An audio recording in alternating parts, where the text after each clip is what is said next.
a bit of a disclaimer for this playthrough. There will be new episodes mainly on Fridays, but if I really feel anxious and I really want to get the extra video out like today, the videos will also be uploaded on Sunday. But mainly these videos are going to be coming out on Friday. With all that being said, enjoy the video. Alright, so what's good, y'all? Today we're going to be picking up, Today we're going to be picking up on the murder of Chihiro Fujisaki. Alright, we found the body. For now, pay attention to the wall. Huh? I said it once already. There's a word written there. On the wall. Bloodlust? What does that even mean? The word bloodlust is written on the wall in blood. I don't think it's any kind of dying message. It's just too strange. Yes, because why would the victim write bloodlust as their dying message? They can't even do that. Look at them. Genocide Jack, the murderous fiend whose grisly attacks were famous all around the country. The ultimate murderous fiend, creating a reputation of abnormal, downright cruel killings. What is this? That this is some copycat killer trying to imitate Genocide Jack's style? But why would anyone do that? Perhaps it's the work of the real Genocide Jack. I mean, at this point, I'm not even surprised, bro. Like, we got a nigga who could punch somebody so hard that they're flying in the air, bro. I'm not even surprised that we have a fucking serial killer here. Wait, are you saying Genocide Jack is here in the school? What did he just say? What did he just say? But going so far as to write bloodlust at the scene, I'm surprised at their stupidity. Because now that Celeste said that, now I'm thinking that it wasn't actually Genocide Jack. Because if Genocide Jack knew that they were at the school, and they wanted to kill somebody, why would they put their signature or whatever the hell on the place near the murder? Now, if it was Genocide Jack, then all we had to do is figure out who it was. But I really don't think it was Genocide Jack. What is it now? Toko. Hino is pointing towards the entrance to the girls' locker room. Toko was the last to arrive, and now she was just standing there. No. Why? Why? Why? Why? The dunk. She fainted. That did not sound good. Toko! Hina rushed over to the collapsed Toko and started trying to shake her awake. Toko, are you okay? Come on, wake up. Oh, that's right. I just remember what she said about how she faints anytime she sees blood. So she is hemophobic. I imagine she does not watch too many horror films then. This isn't a violation of the rules, right? Technically, she passed out somewhere besides her room. No, I think it should be okay. The regulations prohibit sleeping, like on purpose. Ah, so since she didn't faint on purpose, it doesn't count? Gotcha. Just a second. Toko, can you hear me? Hey, you gotta wake up. As if she'd heard her. Toko suddenly shot awake. As in, she literally jumped up from where she was laying. It was such a strange reaction, I was at a total loss for words. She leapt straight up into the air, changing her stance as she did. What the fuck? Huh? What? Sorry about that. I was just so shocked, you know. It happens, right? Was I the only one? Yes. Yes, you were. Toko, are you okay? I'm fine. Good. Whoa, was that a dead body? Hey, are you dead?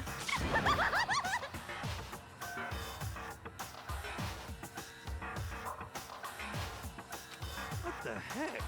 She must have hit her head real hard when she fainted. The world has a front and a back, a top ending and a bottom, a sea of truth and web of lies. Well... This is quite concerning. I mean, she sounds completely different. No. Everything's fine. At least the stutter's all gone. The victim was Chihiro Fujisaki. The time of death is estimated to be around 2 a.m. The body was discovered in the girls' locker room on the second floor of the school. The cause of death was a blow to the head with a blunt object. She was killed instantly. That's all it says. Well, it's not there's any point in complaining about it. No matter what, I gotta do what I gotta do. Monokuma Fall 2 has been added to the Tree Fluid section of your handbook. Hey Makoto, do you have a second?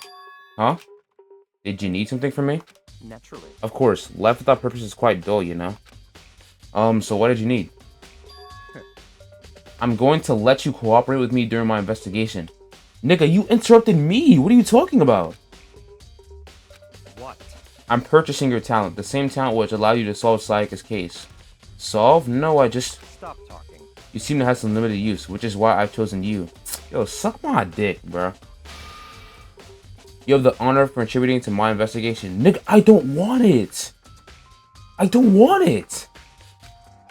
So you're inviting me to come with you? You're doing it in the most arrogant way possible, though. Let's go. Now then, shall we get started? But we need to get moving. There's no time to be standing around. I don't really know what just happened. But it looks like I'll be working with Byakuya on this one. Hold on.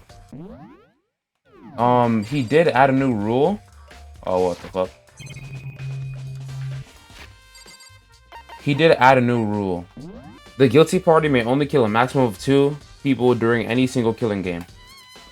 So I'm investigating here first. Okay. Well, first off, this bloody dumbbell looks very suspicious. There's a dumbbell on the floor, and this is a bloodstain. There's a bloodstain on the dumbbell.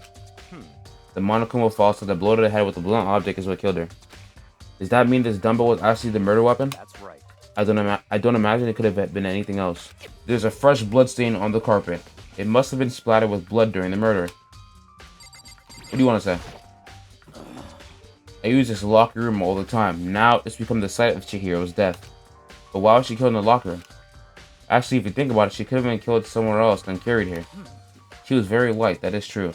It wouldn't be hard for someone to carry her, but I still think she came on her own. I still think she came here on her own, by choice. What makes you say that?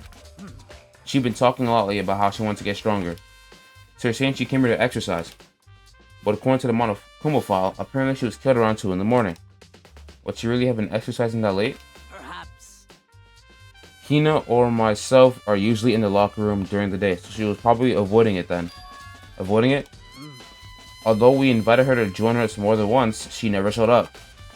So I can only assume she was trying to avoid us. And instead she came to exercise in the middle of the night? However. Perhaps, but it's difficult for me to imagine she would have come alone. She did want to start exercising, but she specifically mentioned she couldn't do it by herself. She needed support from others. So you're saying she could have come here in the middle of the night to train in secret, but that she would also have to come with someone else. It's a possibility, I think. Sakura's account has been added to the true section. I'm not even gonna read it. Now I believe it's about time for us to move on. Huh? Already? What? New clothes will magically appear by standing around here. We need to check every aspect of this case. That's true, but Let's go. if you're satisfied, let's hurry up and proceed. He's so pushy. I got caught up with the wrong person this time. So this is our next location. Huh? This place is related to the investigation? Figure it out for yourself. It's not funny if you don't, right? You can only enter the locker room corresponding to the gender listed in your individual handbook. And it's impossible for 2 people to enroll to go through at the doors unlocked, correct? Unbelievable. If there was some sort of erotic terrorist on the prowl, the ceiling-mounted Gatling gun would initiate a Swiss cheese slaughter. So basically, he sees to go Swiss cheese your ass. That's crazy. YN Monokuma. And the school regulations prohibit anyone from lending someone else their handbook, right? Of course. Correctly correct. So then, that means only girls can go to the girls' locker room and only boys can go into the boys' locker room. Well, obviously, that's the point. Allow me to tell you what you're thinking. Since Chihiro was found in the girls' locker room, the killer must have been able to get in there. So in other words, As such, the killer must be one of the girls. Did I get it right? such is Good lord, you're simple. But am I wrong? You should pay closer attention to the regulations. The danger has been in front of you the entire time. Loaning your e-handbook to another student is strictly prohibited. Only the act of loaning a handbook is prohibited. Borrowing someone else's is perfectly fine. She managed to sniff out the loophole in the regulations. Knowing you, I would bet you created it on purpose, right? To add a little more excitement to things? You're treating me like a cute little appetizer instead of the main course that I am. What the fuck? Now then, since the dead can't actually talk, they're not people anymore. They're things. Yep. Get it? Got it? Good. Wait, hold on. You're saying that's a loophole, but in order to borrow something from someone, then that means someone had to loan it, so... Why you? So sleepy. Just listening to you makes you want to pass out. Be more like Byakuya and get your poop together. Unbelievable. Or else I'll charge you with criminal negligence. No more questions. Figure out the rest of your own damn self. There's a mailbox here. Could there be something inside? It's an e-handbook? No, wait, there's 3 of them. But what are they doing here? So you finally found them. Huh? Did you know these are here, Byakuya?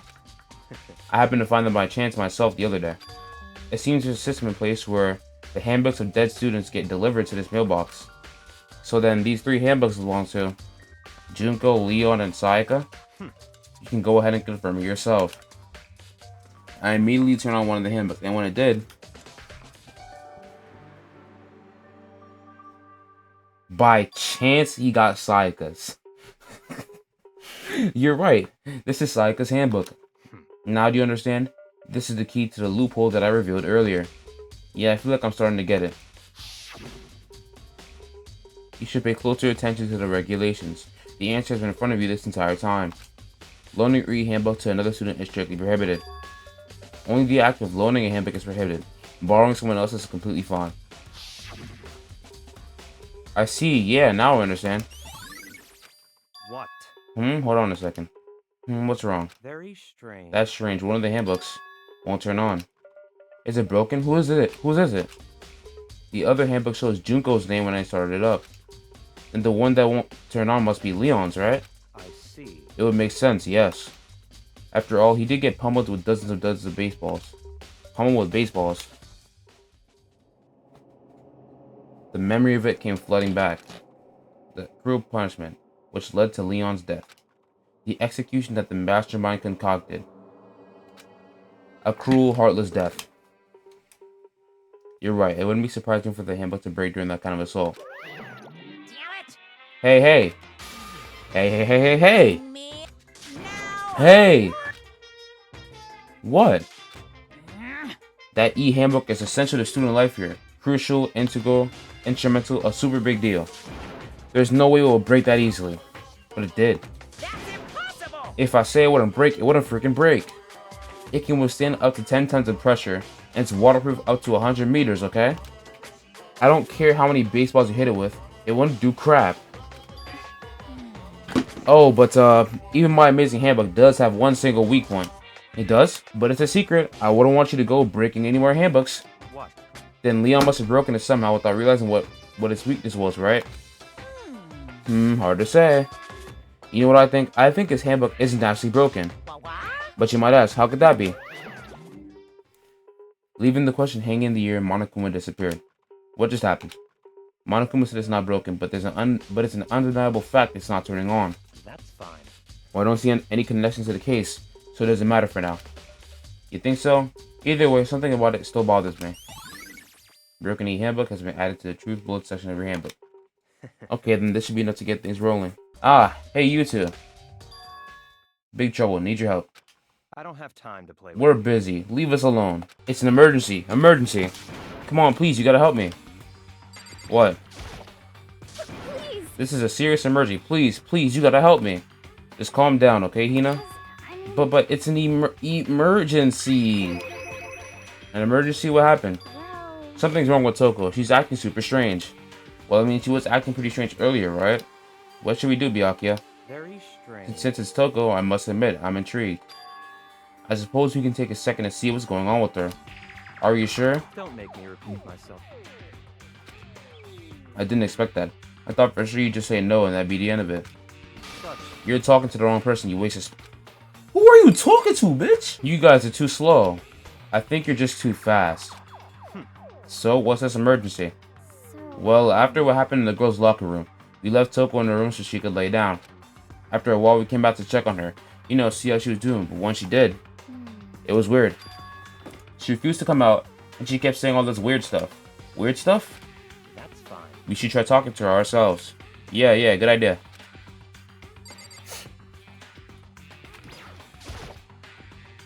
I may as well give it a shot. The door swung open slowly and silently. The fuck? Oh, nothing. It's just that, Hina was really worried about you, holding yourself up in your room. Leave me alone. Yeah, sure thing. But could you open up just for a second? Won't allow it. Huh? Won't let Genocide Jack have control. What is she talking about?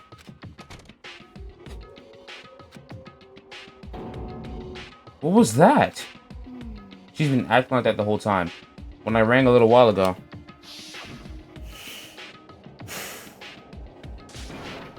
I'll drive out the killer. Drive out the murderous fiend. It doesn't make any sense, right? I was afraid to leave her in there alone, so I tried to bust down her door. But it felt like something was holding it shut on the other side. I couldn't even budge it. Toko was scared enough to even bother her door? Does she think the same thing as Byakuya? Does she think the serial killer Genocide Jack really murdered Chihiro? Is that why Toko's so scared? But Whatever it is, I'm really worried about her. Isn't there anyone who might be able to persuade her? You're a bitch ass. Hey Byakuya, you think you could ask her? To come out of her room, I mean. That's fine. Sure, whatever. Huh? You're gonna talk to her, Byakuya? Wow, I guess you can be nice when you want to. Byakuya stood in front of her door, not making a sound, and pressed the doorbell.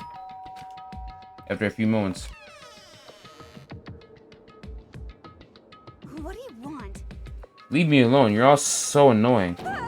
Ah, Bacula. It's Byakuya. I'm sorry, I couldn't keep our promise. But don't worry, never again. I won't let Genocide Jack have control ever again. Nigga, is she Genocide Jack? Even Byakuya couldn't pull it off. There's nothing else we can do. Let's get back to the investigation. Hold on. Hey Byakuya, what was Toko talking about just now? Something about a promise? What? Oh, I have no idea. Another one of her delusions, I'm sure. But Stop talking. if I say I don't know, that means I don't know. Just let Hina take care of her.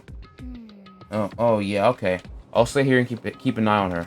Let's go. Well then, let's go. Fucking yapping. When the victims are murdered, their bodies are suspended in a certain way. Bloodless is written in blood, and the victim's body is suspended. It's exactly the same as what happened to Chihiro. Savory surprise. The best part is yet to come. For the second characteristic, where the victims are suspended, the only ones who knew about that particular fact are members of the police and other higher-ups. By all accounts, nobody in the media ever got found out. Huh? In other words, no one on the news, no one online, nobody knew about the aspect of the crime. Only key officials and the killer himself knew about this act in mounting the victim. Now if you recall Chiyo's corpse, her body was most certainly mounted in this fashion.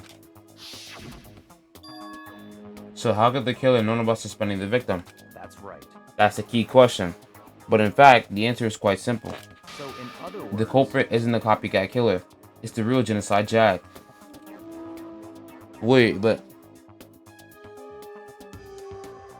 that doesn't make any... whatever. Good. in other words, That right there is the evidence that Genocide Jack has hidden himself among the rest of us. Now, don't you think it would be good for you to take a look at what I've already seen? You might just manage to ferret out a clue or two. such ignorance. If you get down on your knees and beg, I might even show you myself. Fuck no, bitch ass nigga. Byakuya, about that Genocide Jack case file. Could you let me see it? That's fine. Well, you didn't beg, but I guess it's okay this time. I was never gonna beg anyways. Feel free to look at it in here, but you can't take it with you. Byakuya handed me the file, and I flipped through it with tense, nervous fingers. Suddenly, my hand stopped. I had reached a page where photos from the scene of each crime have all been collected.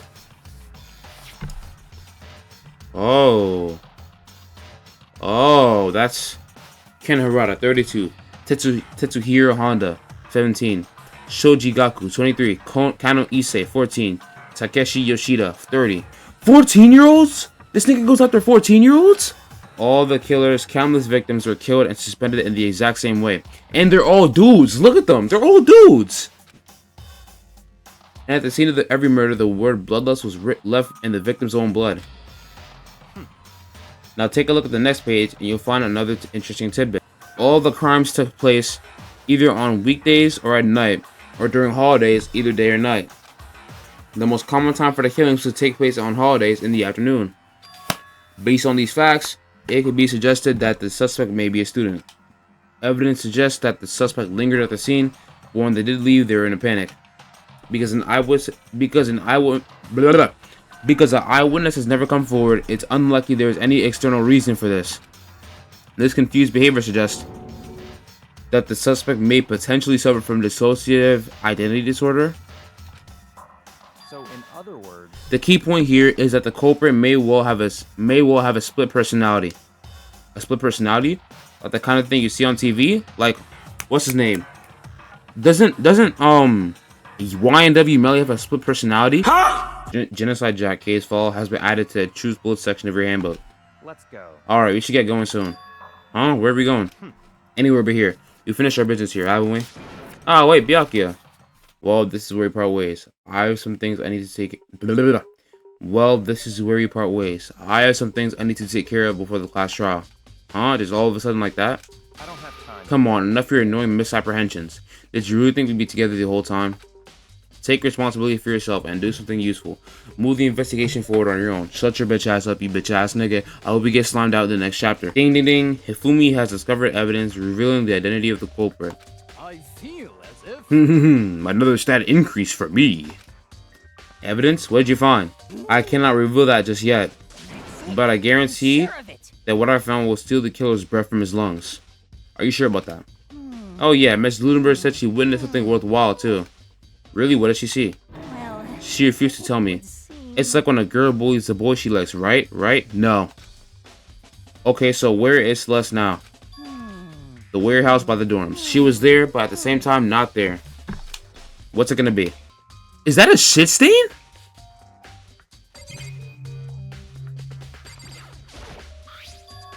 There's a strange stain on the carpet. What is it? Boys' locker room carpet has been added to the Truth Bullet section of your handbook. I can check out this? What is this? Huh, this poster. It's a popular boy band called Tornado. Somehow it doesn't quite seem to fit in the boys' locker room. Bloodstain on the carpet. There's a bloodstain on the carpet. It could only have been caused by Chihiro's murder. It's a bloodstained poster. The blood is the most noteworthy part, but the big-breasted swimsuit model is pretty noticeable too. A girl's locker room doesn't seem like the kind of place you'd find something like this. Oh, but wait, that reminds me. The poster in the other locker room is... That's right. There's definitely something strange about this. In the boys' locker room, there's a poster of a popular boy band. In the girls' locker room, there's a poster of a big-breasted swimsuit model. I don't know, maybe we got some, gay and lesbian students in here. I don't know. That the posters have been switched? But if they were, why? What reason would anybody have? Maybe I should talk to someone who knows a little bit more about the locker rooms. 2 locker room posters has been added to the Truth Bullet section of your handbook.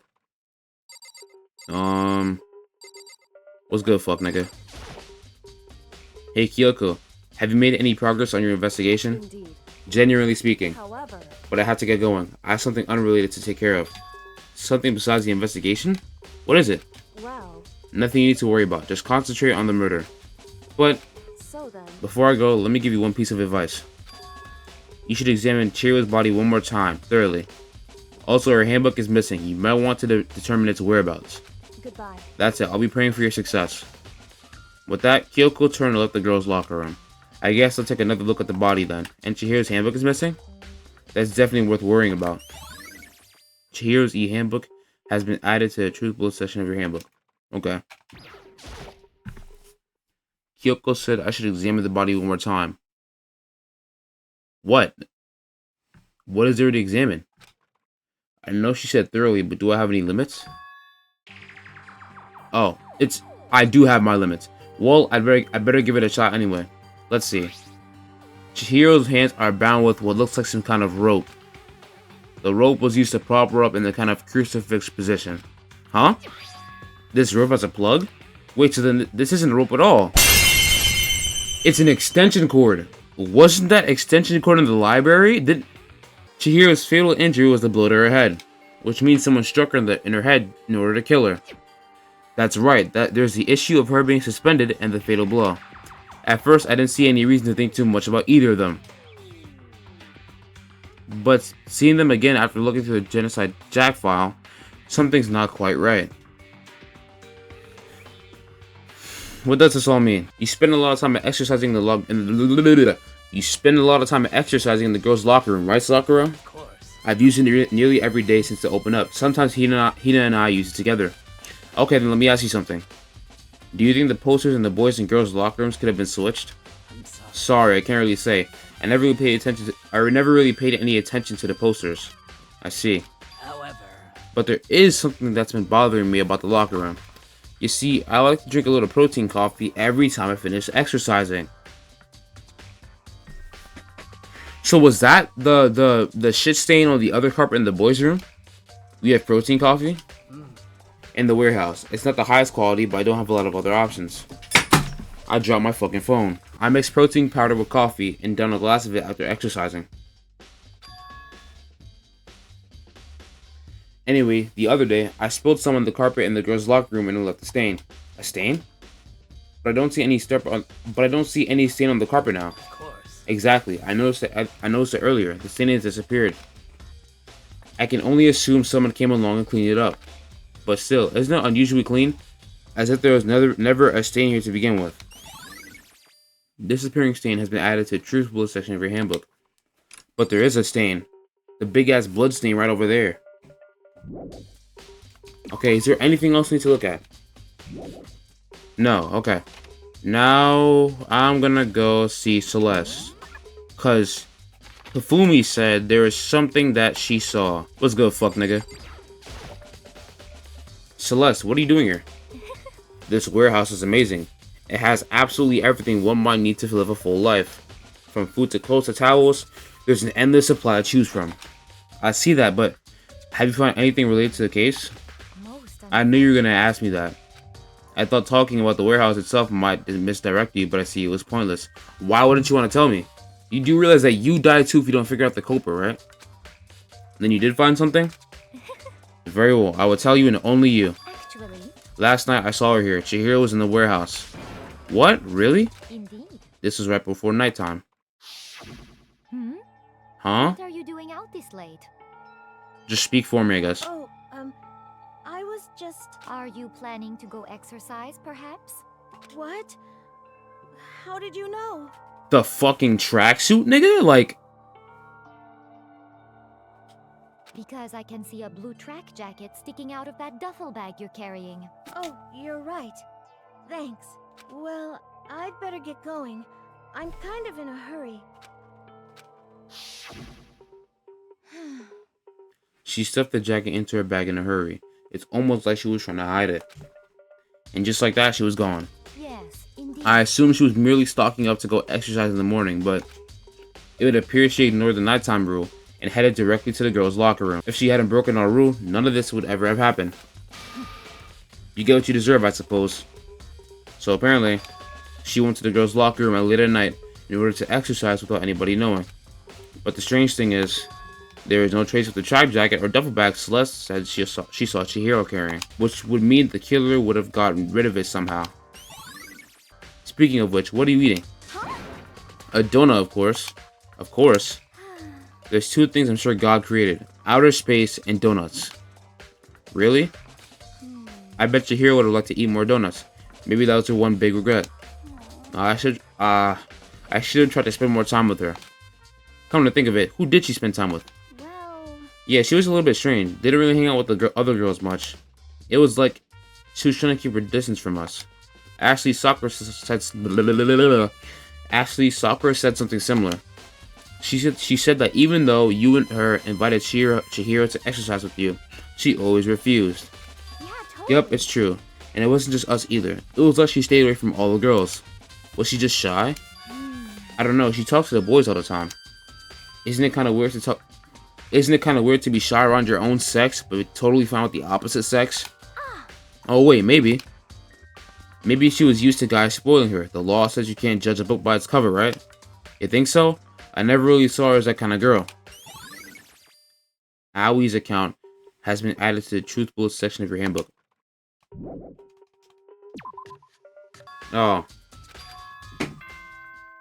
Someone took the case file? Byakuya. I think it was Byakuya that killed Chihiro. I'm getting tired of waiting. Shall we just plunge right in? Sure, bro. It's the moment you've all been waiting for. The class trial. You remember where to meet, right? Shut the fuck up. Please go through the red door on the... Shut the fuck up. I'm not trying to hear your shit. What do you think? I redecorated. Isn't this so fresh? Isn't this so exciting? Don't waste your time with stupid questions. Let's get this over with. Good. You're rip raring to go. Gotta say, I don't hate it. Not at all. Okay then, let's get this show on the road. Everyone, please find your assigned seats. First, you have to make clear what was used to deliver the fatal blow.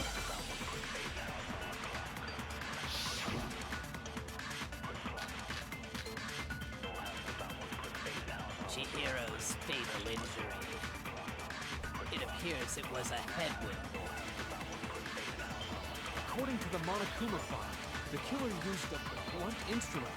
But what kind of blunt instrument could it have been? I bet it was an iron pipe. No. No, he's wrong.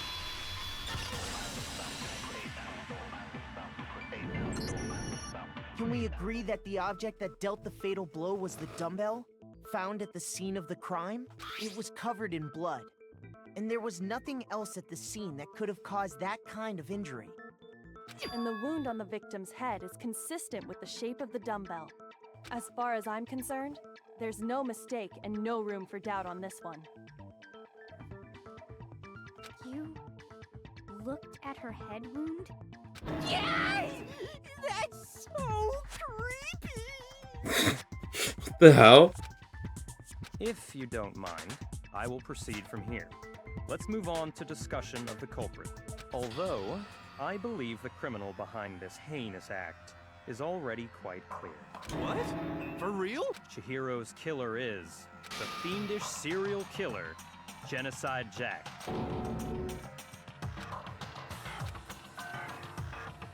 Okay. Absolutely. For this debate, lines of white noise will appear to disrupt your reactions.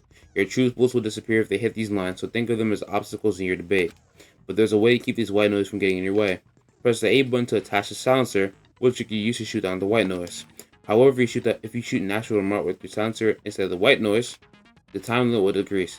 So take careful aim when you have your silencer out. But if your action difficulty is set to gentle, white noise won't appear at all. In which case, you can forget about the silencer and just focus on the situation in front of you. Well then, good luck and have fun.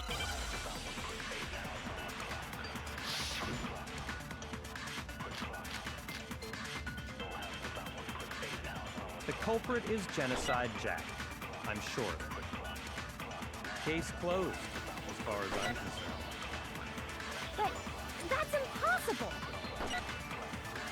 Why? What makes it impossible? Well, I mean, come on! There's just no proof for it. Yes, there is. Wait, fuck.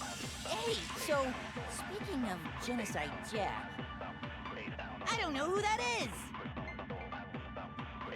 Okay. The evidence that shows Genocide Jack is related to the case. It has to be. I already know what it is. The culprit is Genocide Jack. Case closed. Oh, you can fast forward? It's impossible! Why? What makes it impossible? Well, I mean, there's just no proof for it. No. No, it's wrong.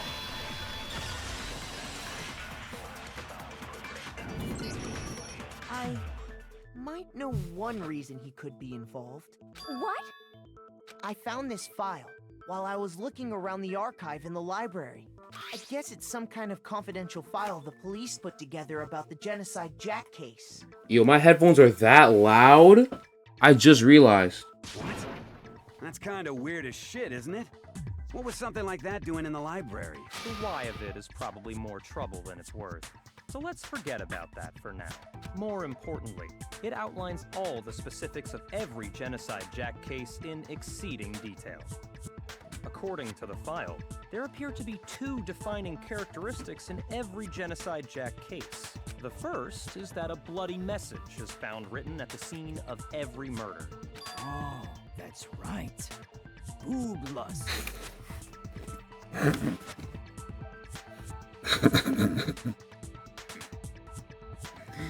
Yo, this nigga's the funniest gooner I've ever seen, bro. But more important is the other characteristic, and it's something that has never been made public. Never made public? What the hell is it? Why don't you tell them, Makoto? I got it! Apparently, in every Genocide Jack case, the killer suspends the body in a certain way. Other than the killer, the only people who know about this are the higher-ups in the police department. However, Chihiro was most definitely suspended in the same way. So, how did the culprit know about this when only high-level police officials were aware of it? But there's only one logical answer I can think of. It's because the culprit in this case is the real Genocide Jack. But wait, you knew about it too. You been knowing this. You been knowing this. So how? You been knowing this. You lying right now. You been knowing this. You're the one who showed it to me. No fucking way. You're saying Genocide Jack is one of us? What did he just say? Yes, in fact, it's Toko. Just outright. Didn't even like give it a second. Just outright said it. What? Genocide Jack's true identity is Toko Fukawa.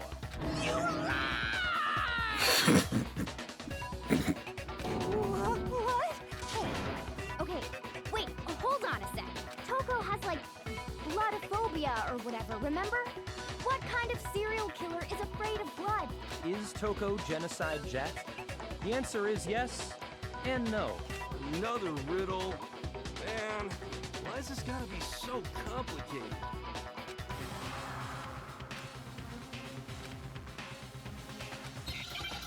Oh. What's it called? She has DID.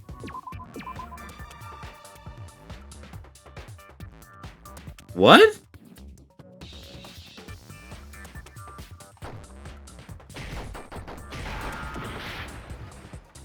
Oh, she's a schizo.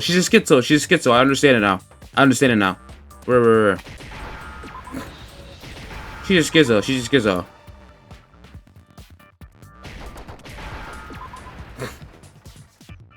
Now I understand. Is it because Genocide Jack has a split personality? Huh? I think I read that somewhere in the file too.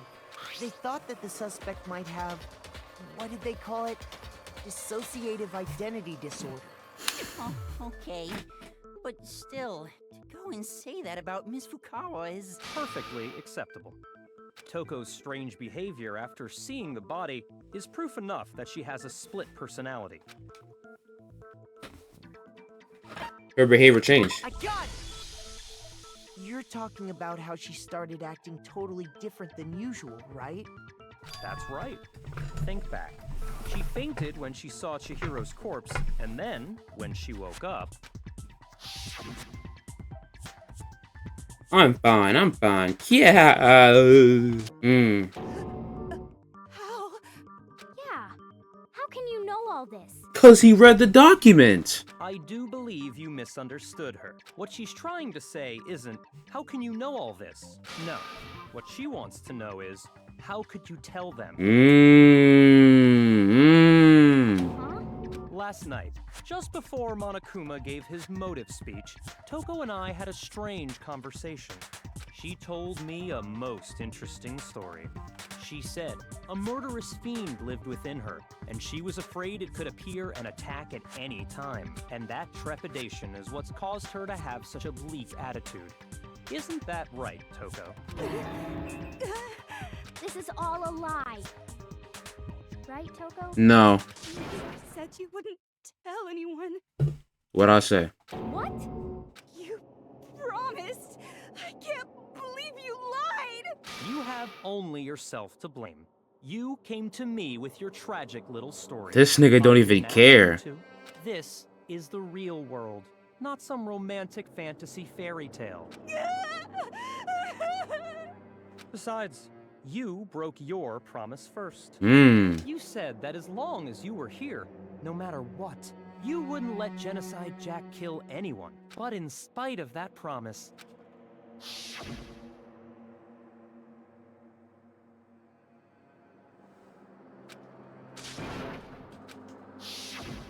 You said if I kept my promise, you would go out with me. That's the only reason I promised. What? how many times do I have to tell you? I never said that, but you weren't able to do it.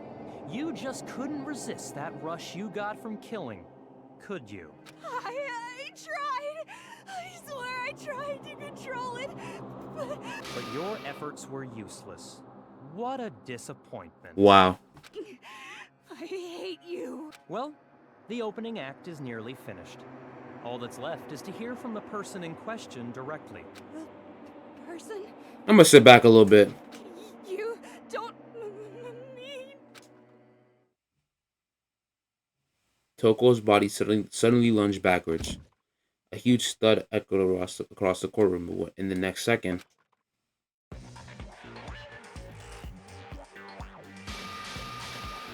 Well, hello there. Is it me you were hoping to see? no. What the heck? So you figured it out, huh? Well, whatever. What are you gonna do? I'm the ultimate murderous fiend, Genocide Jack! Or better yet, let's go with Genocide Jill!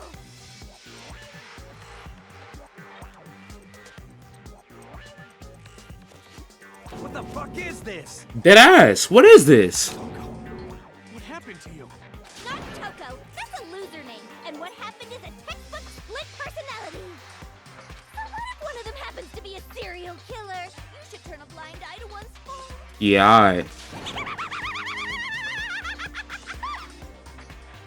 So intense.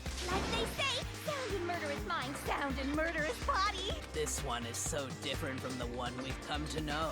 Yes, well, the world is composed of a front and a back, you know. Just like how every inning has a top and a bottom, or how in the depths of every truth lives a little lie. Behind every dark and gloomy soul lives another that shines as bright as the sun! This is the murderous fiend Genocide Jack. This is beyond insane. Miss Jack, Jill, can I ask you a question? What's up? Some of us think you might be the mastermind behind our entire situation. What are your thoughts on that? Well, I'll tell you. I am the mastermind of all masterminds! Just kidding! Then it's not true? Of course it's not true. How dare you try to link me to that creepazoid? I mean, you are a creep, so it makes sense. This should be enough to convince you. This murderous fiend is responsible for Chihiro's death. There's clearly a motive, so there should be no doubt. A motive? Remember what Monokuma told us? If someone didn't murder and graduate within 24 hours, an embarrassing memory or secret would be revealed. Well, let's assume that Toko's secret was about Genocide Jack. If a secret like that came to light, Toko's life would have undoubtedly been forever ruined. So she had a very clear motive to never have that side of herself exposed. Interesting. Very, very, very interesting. But sorry, as much as I hate to admit it, I'm not the culprit. You think? But I cannot imagine anyone other than you could murder someone in such a bizarre fashion. Maybe so, but nevertheless, it's the truth. Do you really expect any of us to believe you? Yeah. I could never believe a word you say, you monster. Maybe she's totally right about that, but something's still bothering me. What she said, I need to get more details about all of this.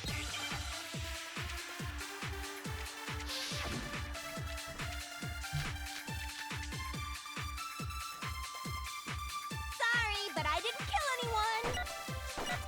You say that, but do you really expect any of us to believe it?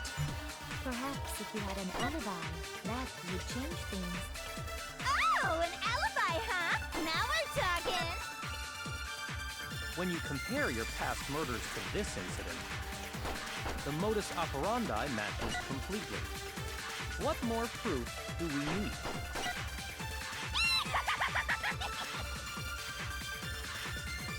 Give it up. You killed her. What am I supposed to be looking for here? Is Genocide Jack really the killer? I feel like something doesn't match up. Hold on. Sorry, but I didn't Fuck. kill anyone. I didn't mean to do that. What's this one?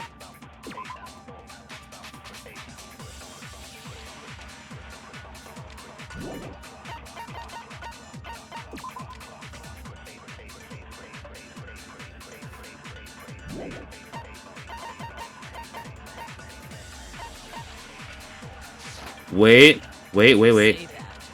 I think I know what it is. I'm gonna shoot this at what Byakuya says. Alibi. That would change things. Oh, an alibi, huh? Now we're talking. When you compare your past murders to this incident, Shoot it! the modus operandi... No. No, it's wrong. No. Cause there's some stuff that's different. I just remembered. There's some stuff that's different. Are the methods of murder really exactly the same? I'm not so sure about that. I think there's a slight difference between the Genocide Jack cases and this one. Huh? How's it any different? Uh-oh, you don't know? Well then, human garbage, let me tell you! Human garbage is insane, by the way. I murder with passion and conviction. I consider myself a professional, and I have a very particular way of doing things. Imagine you go to a fancy Italian restaurant. They're very picky about the noodles, the sauce, everything. Hey, I'm sorry. What happened to Chihiro? It'd be like if that same Italian restaurant started using ragu or Chef Boyardee. This is no creation of mine. Let me rephrase that in a way that maybe makes more sense. There are two clear differences between the Genocide Jack cases and this one. I got it! The injury. For one, the cause of death is different. In the Genocide Jack murders, all the victims were killed the same way. According to the case file, they were all apparently killed with a pair of scissors. That too. But Chihiro died from a blow to the head, right? Ah, yes. That is remarkably different than the other murders. Wouldn't it be strange for someone who kills the same way without fail to suddenly change their method? There's more. One more conflicting detail. That's right. In my recipe of murder, if the bloody message is the tortellini, then the arrangement of the body would be the pesto sauce. Why is she looking like that though? Please stop comparing killing people to cooking. So, are you saying the other difference has to do with how the body was arranged?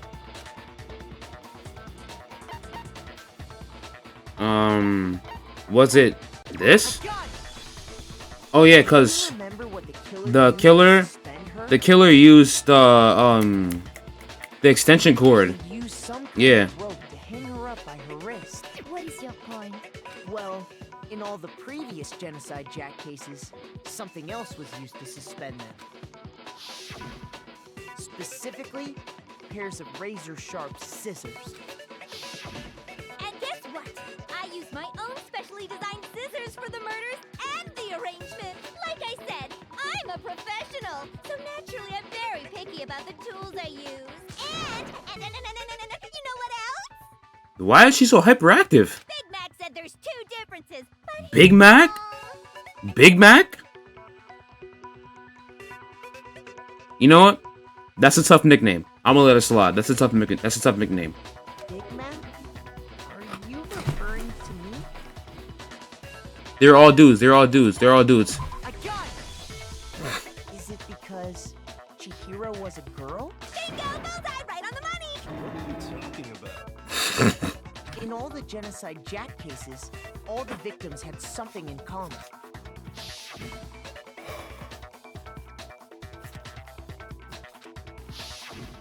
They were all guys? That's right! The people I kill with such passion and conviction are all adorable little men! I can't believe I said it! I'm so embarrassed! The hell is wrong with you? I can't help it! I'm just a full-throttle boy-on-boy fangirl, and the mopey side of me just hates it. But now I'm on the fast track to becoming a full-fledged fan madam! Gang, where does life go wrong? Where does life go wrong? So, since Chihiro was a girl and not an adorable little man, you wouldn't kill her? Would an Italian chef suddenly start making ramen just because they're both noodles? Mmm. Don't be stupid. I have too much passion and conviction to cross that line. That's the absolute reality of the one and only. We get it. You've clearly explained your hobby and your philosophy. But that's not all there is to it. It's a different matter entirely when you're forced to kill in order to survive. Quiet, lowly cur! Lowly cur? Lowly cur? I would never kill for a reason as petty as mere survival. Hmm. And if by some fluke I did kill to survive, why would I bother with the message and arrangement? That's what I'm saying. Obvious suspect. That's what I'm saying. That's what I'm saying. That does make some amount of sense. Shut your bitch ass up. Plus, whatever reason I have for killing, I would never leave out my prized scissors. Who would go out of their way to use a big, stupid, heavy dumbbell? Maybe you used the dumbbell because you couldn't find any scissors in the school? Any scissors? I don't just use any scissors. I only use my own set of high-class envy of the entire world scissors! Okay, whatever. There still aren't any in the school. Are you sure about that? Da-da-da-da!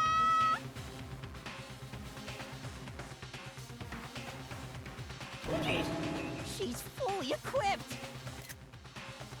I'm sorry. I'm getting so many thumbnail-worthy pictures from this shit. But bro, But I resort to dumbbells or rope when I have my trusty scissors by my side. Go ahead, tell me I'm wrong. You can't, can you? Gutter dogs, all of you. But the body really was suspended, right? And nobody but the police knew about that. except Byakuya. Yeah. That's why we figured it had to be the real deal and not some copycat killer or whatever.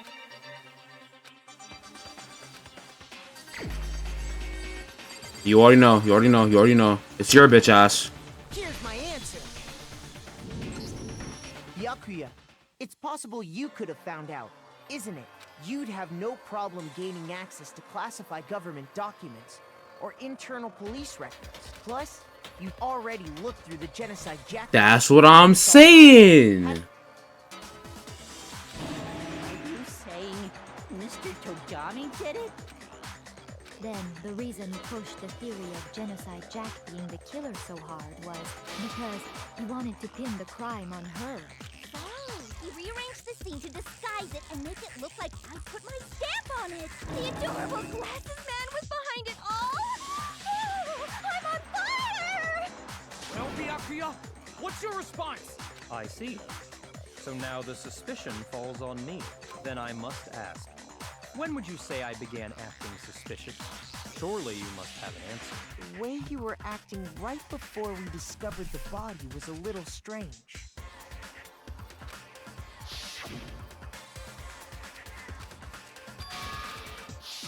You wanted to go to the girls' locker room right away, right?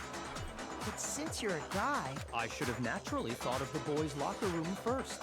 Is that what you want to say? Yes. The victim was Chihiro, a girl. Hence why I said we should check the girls' locker room.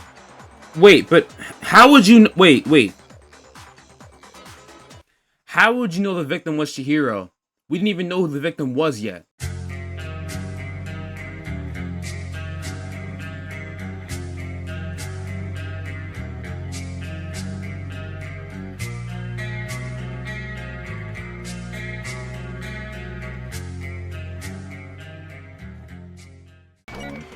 Shut your bitch ass up. No, it's wrong.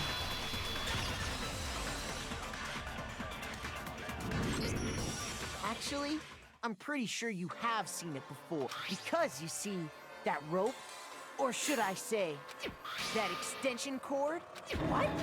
An extension cord?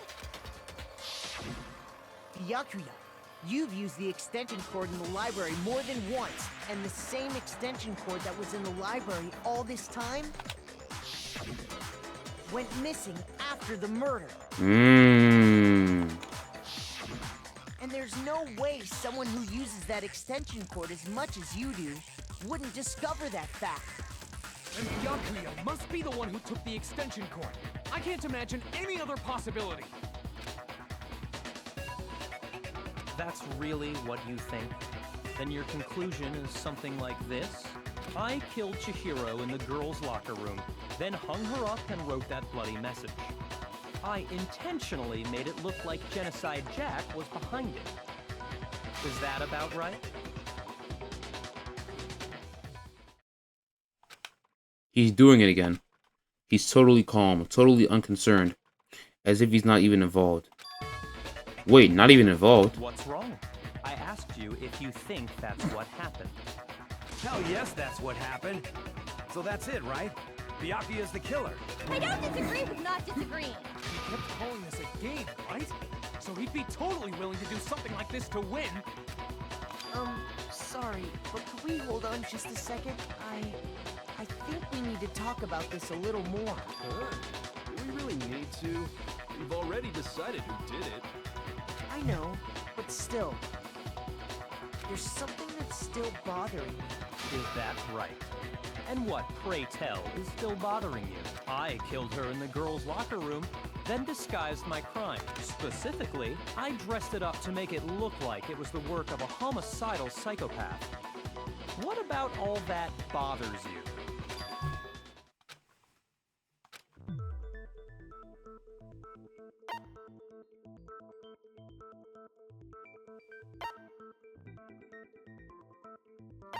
Is this? You say you killed Chihiro in the girls' locker room, right? But are you sure about that? Isn't it possible that the murder took place somewhere else? How disappointing. What kind of question is that? Even in the world of disappointments, this is a true letdown. She was found dead in the girls' locker room. There is absolutely no question about that. How could the scene of the crime have been anywhere else? Well, I think it's entirely possible that she was killed somewhere else, then carried there later, along with the rest of the murder scene. The rest of the murder scene? Yeah, he confused now. That was awfully specific. Please tell me you have a reason for saying all of that. I believe I do.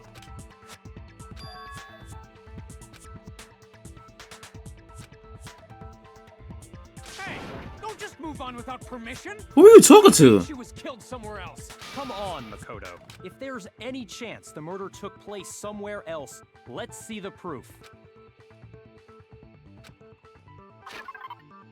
The things I got switch. This. I got it! The proof that she was killed somewhere else is the poster that's hanging in each locker room. Your proof is some posters? The poster in the girls' locker room was a picture of a big-boobed supermodel. But don't you think that's kind of strange? Why would the girls' locker room have a poster like that? I bet those massive jugs of hers were totally fake! Meanwhile, the boys' locker room had a poster of the super popular boy band Tornado. Again, that doesn't really seem to belong in a boys' locker room. So you're saying that maybe the posters were switched? And there's one other thing I noticed about the locker rooms. You know what I'm talking about, right, Sakura? You're referring to my protein coffee, aren't you? Protein coffee? While I was in the girls' locker room earlier, I spilled some protein coffee on the carpet. But I noticed that after the murder, the stain had been totally scrubbed away.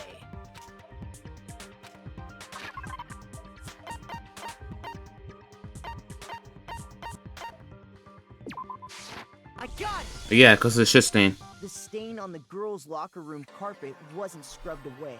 In fact, I found it on the boys' locker room carpet.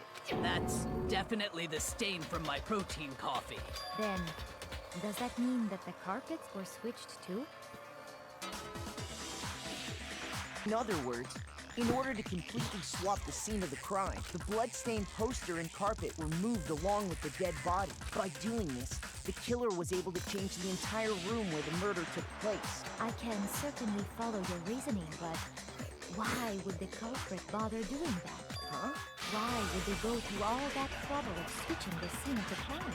Actually, an even bigger question. If the murder did take place in the boys' locker room, then how did Chihiro get in the boys' locker room in the first place? That's actually a good question. I didn't think of that. To get into the locker rooms, you have to swipe your e-handbook across the card reader device. Yo, she's cooking my shit. But Chihiro's handbook should have only allowed her access to the girls' locker room. Yo, she's cooking my shit. She had no way to get into the boys' locker room to begin with. She's cooking my shit.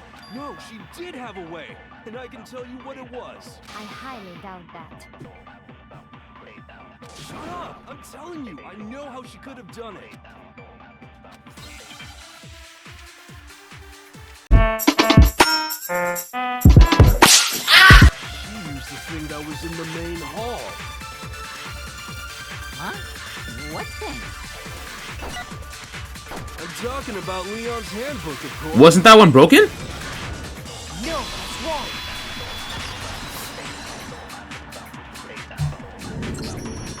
No, I don't think Chihiro used Leon's handbook. Why not?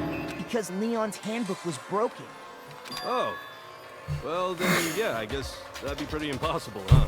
I am struck silent by how quickly you gave up. Plus, isn't there a regulation against using someone else's handbook? Actually, the rule states that loaning your handbook is prohibited. It says nothing about borrowing one. In other words, you could borrow a dead person's handbook all you want, and you'd be safe. Yup, yup, yup! Hit the nail square on the noggin! Of course, if it were broken, that wouldn't make any sense anyway. Maybe Mr. Naegi's initial assumption is just wrong? No. It seems like there's no way she could have got into the boys' locker room. So I guess so. Okay then, I vote for Byakuya. It's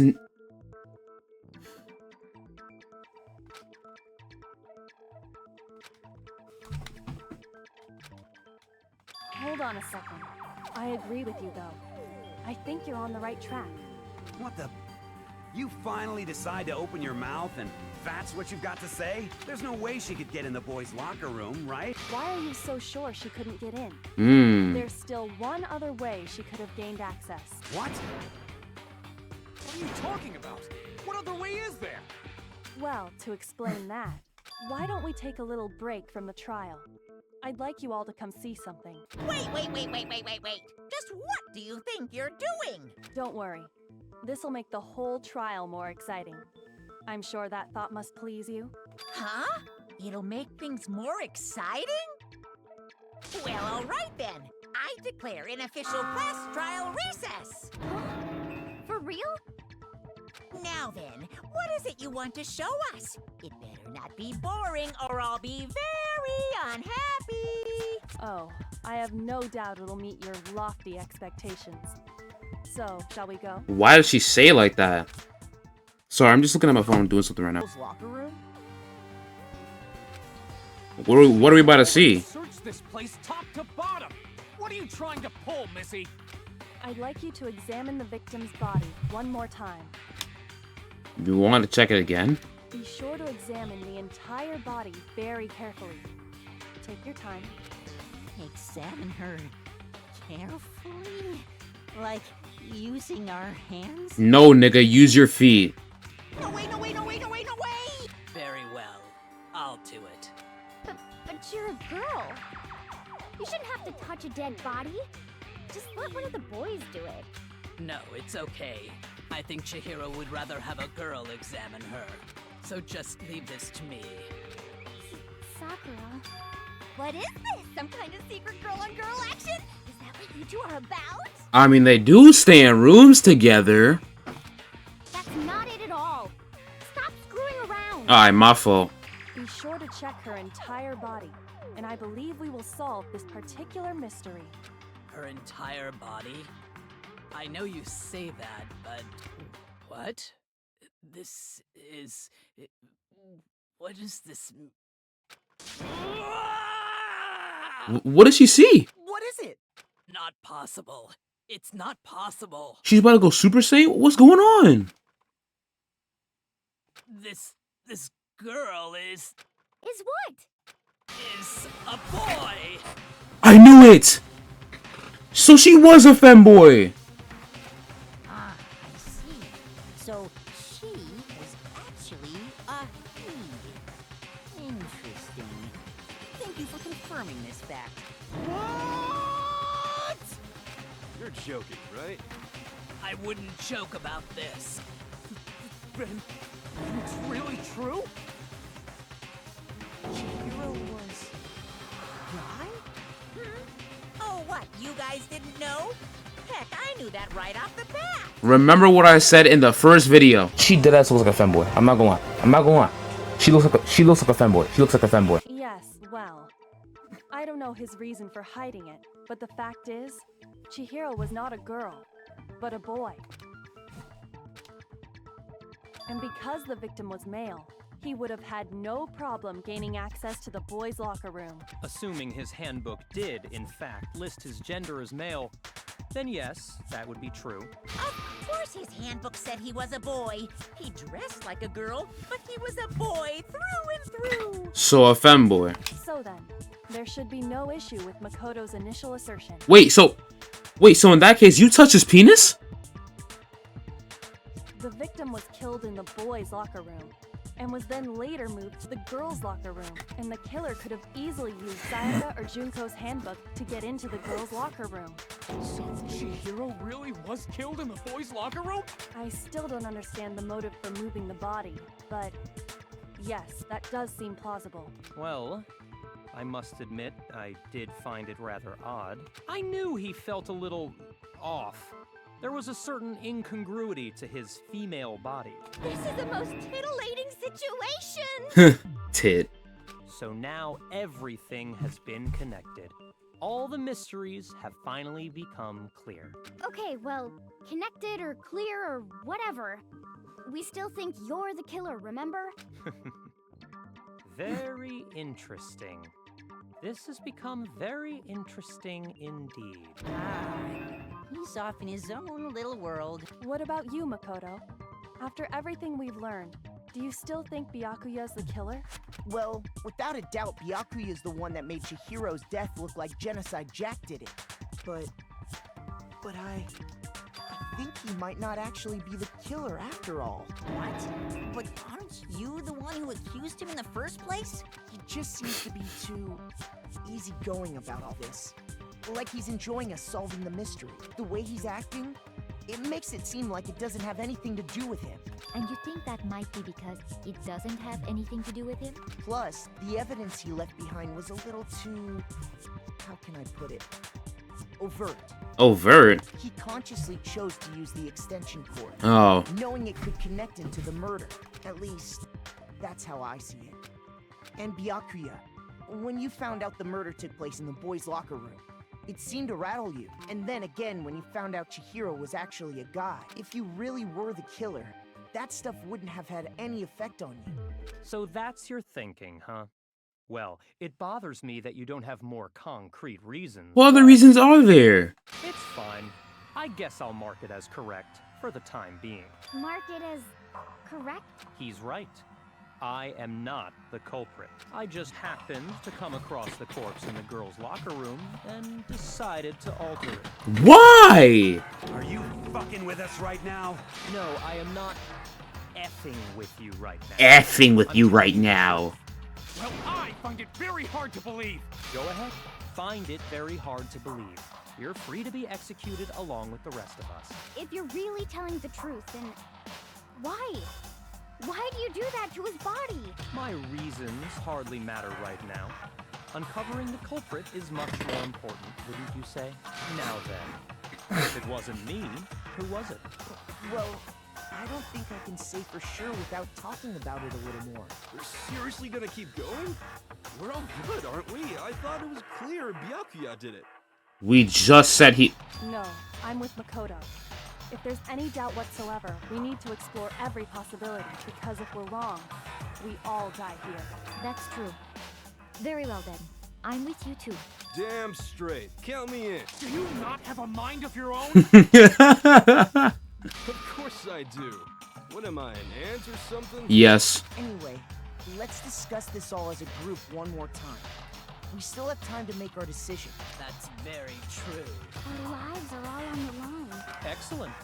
Then shall we resume our game of hide and seek? Shut your lame ass up. You want to know who saw the victim? The killer. Oh, no, this is wrong. No, it's wrong.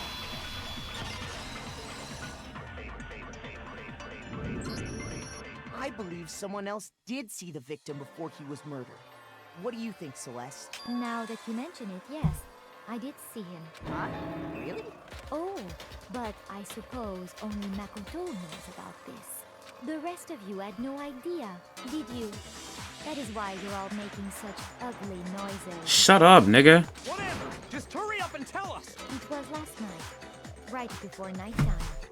I saw Chihiro in the dormitory warehouse. I saw him stuffing a track jacket into a duffel bag. And then, I assume, he headed off to exercise. A track jacket and a duffel bag. But we didn't find anything like that at the murder scene. It seems likely that the culprit destroyed them to get rid of any evidence. And that is when he said something that struck me as rather odd.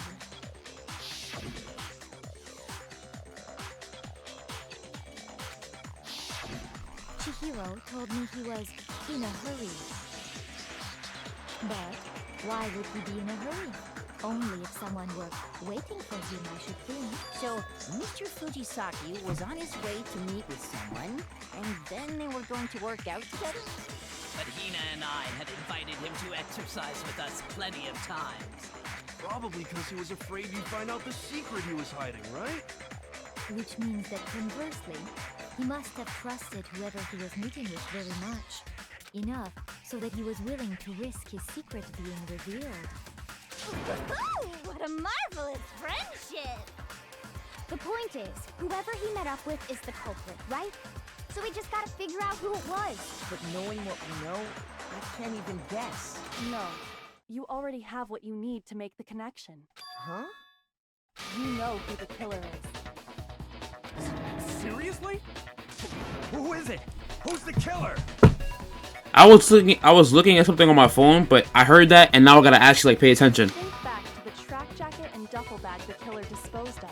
Focus on the details of these items, and it should become obvious who was waiting for What the hell are you talking about? That doesn't make any sense. Are you sure about that? You really think we can figure out who did it based on two pieces of evidence that we don't have? What? You want to track down some fingerprints or something? Even if we had the equipment for that, we wouldn't know how to use it. As was noted, the evidence is already gone. There's nothing to get fingerprints from. Maybe, but we can make certain inferences. We just take the time to talk it out. Did you notice anything special about the bag or jacket? The bag was just a normal duffel bag from the web. All the bags in there are the same, so I can't imagine what would make that one special. Well, if I remember right, there was a decent variety of tracksuits to choose from. Do you think there might be some connection between the culprit and Chihiro's jacket? Perhaps. Let's explore that and talk a bit more about the jacket he took.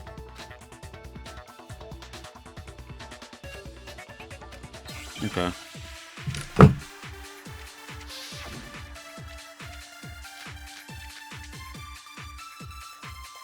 First of all, we know where Chihiro was heading. He was on his way to go exercise. Mm-hmm. So next we have to ask, why did he choose the specific tracksuit that he did? Mm-hmm. What do you mean, the specific tracksuit? I got it! He picked that tracksuit because it matched the one the culprit was wearing. So, what you're saying is, the killer was wearing the same blue tracksuit as him? My tracksuit is black. I don't even have a tracksuit. Cause exercising sucks. Of course you would think that. I have a white tracksuit personally. I got it from the warehouse, if you must know. Did any of that really help us get any closer to figuring out who the culprit is? No way. Not a chance. You heard him, right? What he just said without even realizing it? Yeah. Yeah, I heard it. I heard it. I heard it. You dumbass nigga. Come on, Mondo. Huh? What'd I say?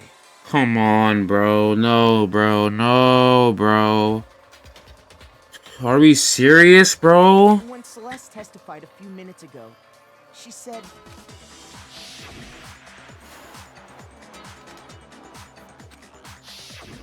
She never said anything about the jacket's color. You fucking dumbass. So why did you say Chihiro's blue tracksuit? You fucking dumbass.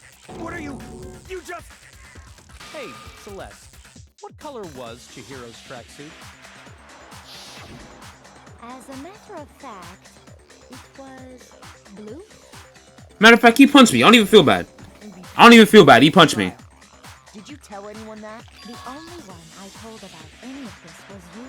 Then, Mondo, how did you know what color Chihiro's tracksuit was? How did you know? Because I just... I'm sure you saw the clothes at some point in the investigation. No, that can't be it. The bag and clothes were surely disposed of by the time we began our... Then the only reason he could have known what color the tracksuit was is if he saw Cherry with it before he died. That's the only possibility. Cherry? Are you talking about Chihiro? So, how about it? Did you see the tracksuit or didn't you? Just by chance. I just happened to see it last night. He walked past me, and he was carrying the tracksuit in his hands. Give it up, bro. No, that can't be it either. Give it up, bro. According to Celeste's testimony,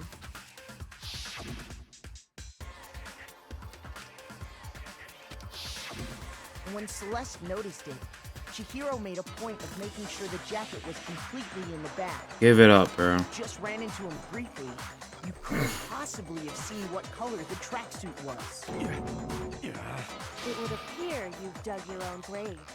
Perhaps. But you handed him the shovel, didn't you? That's why you said what you did. Focus on the tracksuit and it'll be obvious who he met with? What a bunch of nonsense. Ah, now I understand. It was all one big bluff, wasn't it? Your true intention was to draw a slip of the tongue from the culprit. That's why you said you knew who did it. To put them on edge. That's right. However, Mondo was my target all along. I had my suspicions about him from the very beginning. Why? But why? What made you so suspicious? That's a good question. Because I hate him. There was a certain turning point that tipped me off. Maybe you didn't notice it, Mondo, but you tend to refer to men and women differently. You only call guys dudes. For girls, it's chick. And after he was killed, you happen to refer to him as dude. You know what? Once I picked up on that, it occurred to me that Mondo knew something we didn't. Notice such a tiny detail? Are you a witch? She's a witch! You're positively frightful! No. I'm not the frightful one. Not nearly as frightful as someone capable of murdering a friend. Mondo, was it really you? Has to be at this point. Did you really kill Chihiro? I didn't kill anyone! You've been all over me, judging everything I say, putting words in my mouth. What gives you the right to treat me like a goddamn criminal? I mean, you are a biker gang leader. Yeah, he would never do something like that. This is a false accusation. Yo, your mouth is going crazy right now, bro. It's true. My reasoning on that is pretty shaky. That was fast. Well, this does present us with a problem. It seems we are all out of leads. My time has nearly come. That's what my little ghost friend is telling me. Oh yeah, that reminds me. Hifumi, weren't you telling me you found some evidence? Really? What kind of evidence? Actually, no. about it here calmly, it might not be all that relevant. Nigga, just say it. Jeez, does your confidence just get up and walk away? It's fine, man. Just tell us. If you really insist, then, here it is. What do you have there? It happens to be an e-handbook. I found it laying on the ground, so I scooped it up.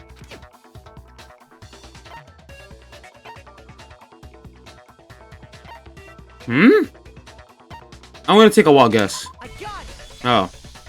We know Chihiro's handbook was missing from the scene of the crime, right? For a fact. I keep clicking way too early. For a fact indeed. I was totally sure I'd found it. Then it must hold some clue about the culprit, right? Well, that's what I was hoping. But it's busted. It won't even turn on. I imagine the culprit broke it to get rid of any evidence after the murder. That's odd. I didn't think the handbooks were quite so fragile. You're right. They're not. They're totally waterproof and shock resistant. It would take an awful lot to break one. And yet, this one does appear to be broken, as is Leon's, sitting useless in the main hall.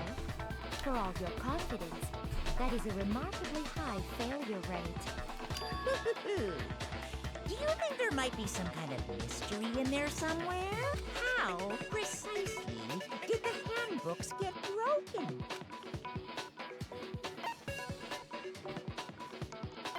You can't hack it.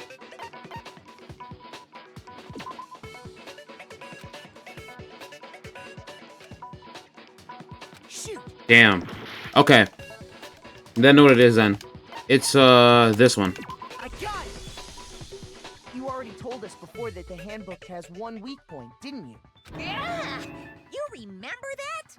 Sure, maybe I let that slip, but I never told anyone what the weak point actually was. But if the handbook is supposed to never break, and two of them broke in quick succession, Then we can only assume that someone's figured out its weakness. You know what the weakness is, right, Monokuma? So, what is it?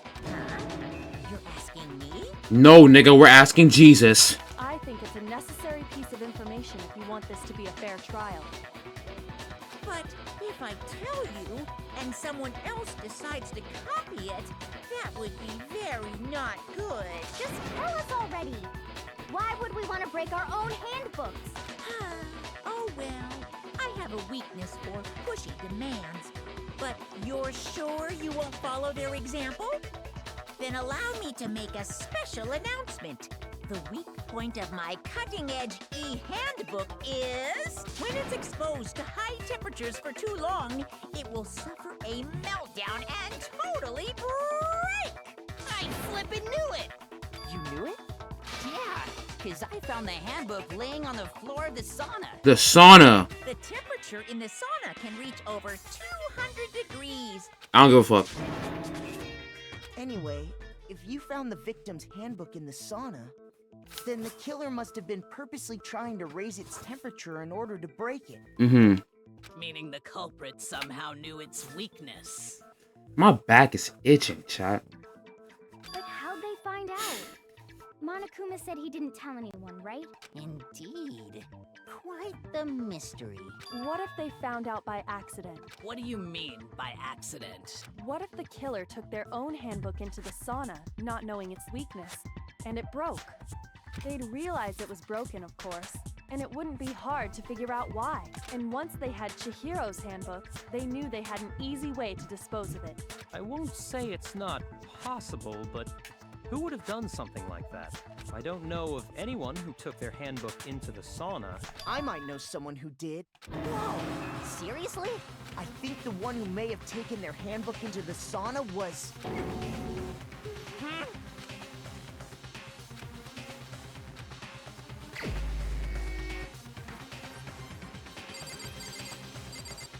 I had to think about it to make sure, but I already know who it was. Here's my answer. Mondo, your handbook got broken in the sauna, didn't it? What? Why? Why do you keep accusing him? Why do you keep glazing him? Mondo and Taka had an endurance contest in the sauna not too long ago, remember? And for the contest, Mondo just so happened to keep his school uniform on. But little did he realize, he'd also left his handbook in one of his uniform pockets. And when it was all over, Mondo discovered that taking your handbook into the sauna could easily destroy it. No, wait, hold on. You've got it all wrong. He would never kill. I don't accept this. Show me the proof. The actual solid proof.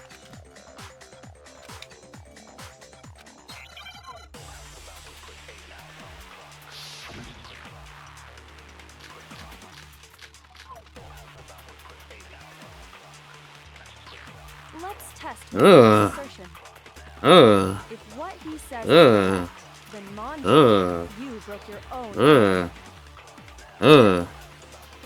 In other words, Ugh. if Mondo's handbook Ugh. is actually broken, Ugh. then that proves that what Makoto said is right. Well, my goddamn handbook works just fine.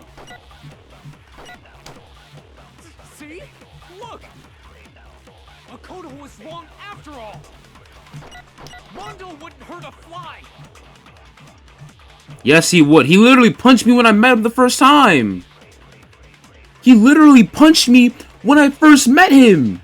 He punched me because I told him to calm down. What you mean he wouldn't hurt a fly? No, the fuck it doesn't. No, it's wrong.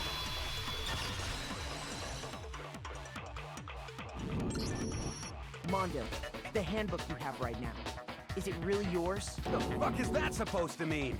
The broken handbook that was in the main hall, isn't that one actually yours? What the heck are you talking about? What I mean is, I think Mondo swapped his handbook out for one that actually worked. I think he took Leon's handbook and replaced it with his own. After all, Monokuma said himself that Leon's handbook never should have broken. That's right!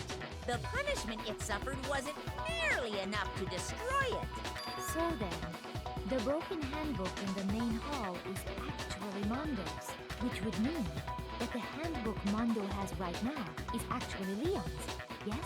But doesn't that violate the school regulation that says loaning out your handbook is prohibited? Well, here's how I look at it. There is a rule about loaning your handbook to another student, but if they're dead, they're not a student. It's kind of a gray area, I admit. But no worries. If anything, it just makes things more interesting. As such, I decree that exchanging handbooks with a corpse is not a violation of the rules. Well, Mondo, if I'm wrong about this, you're welcome to say so. I'm happy to admit I made a mistake, but... Son of a bitch. What's wrong, bro? Come on, tell him he's wrong. You are wrong. You have to be wrong. Everything you just said is wrong. You made it all up. Okay, then why don't we look back on this case one more time, from the beginning. That way, everything will... Closing argument? And we'll all see if I was right or wrong. Okay. Okay, so Act 1, Chihiro is getting ready to go work out with whoever the fuck. She notices Celeste there. Why the fuck is Celeste just aura farming there? Like, she's not tough. Like, who's gonna tell her this is not tough, bro? She noticed something. She noticed the blue trap jacket. Then Chihiro shoves it in there and then runs off with her waving back. Then Act 2, he uses his handbook to get inside the boys' locker room. And then he just walks in, right? And then he meets this nigga, who we already know who it is. Then he's ready to work out. He's just talking about shit. And then, for some fucking reason, he takes the dumbbell. He's just ready to pounce on him for the kill. Bam! Right in his head. The nigga fucking dies. The blood got on there. To disguise the truth, the killer switched around the carpet as well as something else. It was the poster, right? Then he took Chihiro's body and he moved it to the girls' locker room. Alright?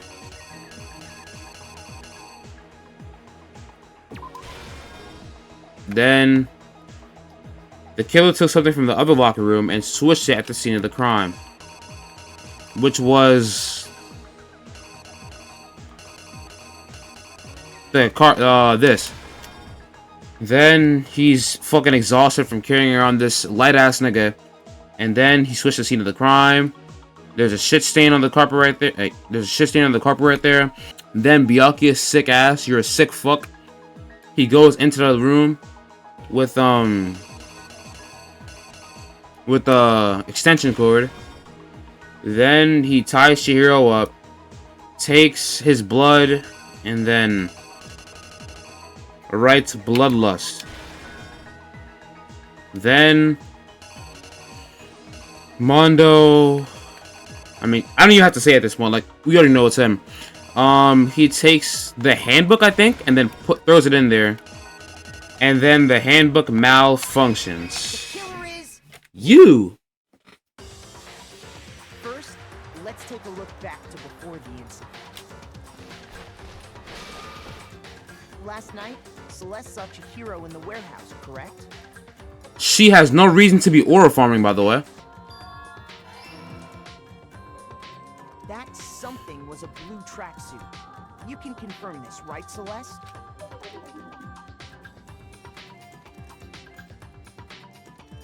With bag in hand, Chihiro headed out, even though it was officially nighttime. She made her way to the locker room, specifically the boys' locker room. But how could the victim, who was apparently a girl, access the boys' locker room? Simple, because she was really a he, which is why he was able to use his own handbook to gain entrance to the boys' locker room. Once inside, he met with someone there, and the person he met was the one who killed him. It seems likely that the killer grabbed the nearby dumbbell, approached the unsuspecting Chihiro, And just whacked him in the head. and attacked him. And that's where the bloodstains on the poster and carpeting in the boys' locker room came from. Yo. The amount of sheer force that it took to make blood splatter everywhere is crazy. The body was arranged, but the murder itself felt unclean. Which is why the killer hurried to try and hide the act. First, pulling up the bloodstained carpet, then removing the bloody poster, and finally carrying the corpse into the girls' locker room. A girl's handbook was necessary to get into the locker room, of course, but this alone doesn't prove that the killer was necessarily a girl. After all, Sayaka and Junko's handbooks had been placed in the main hall. Using one of those, a boy could get into the girls' locker room without much problem. And that's exactly how the killer did. With the carpet and the poster they brought with them, they got to work. They changed the layout of the boys' and girls' locker room in what you might call a crime scene switch. That could have been the end of things. But no. Byakuya discovered the body and decided to intervene in the situation, making things even more complicated. So, after stumbling on the crime scene, he went and grabbed the extension cord from the library, and then he got to work.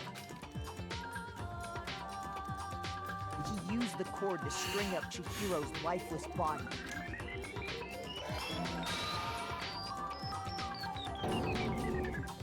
Then, using the victim's own blood, he left a grisly message there at the scene of the crime. He wanted to create the illusion that Genocide Jack was responsible for the slaughter. Hmm?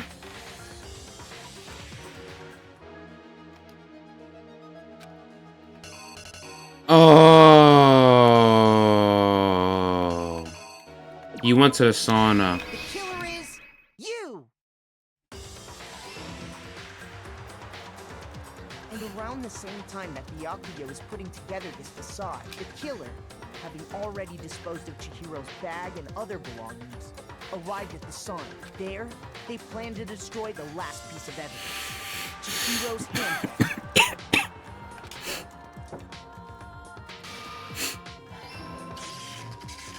And just as the killer expected, the steamy sauna was enough to ruin the electronic gadget. Somehow, the killer knew that the handbook couldn't stand up to the heat of the sauna. And the reason they knew that is because the sauna had already wrecked their own handbook. And that's how it all played out. Isn't that right, Mondo Orada?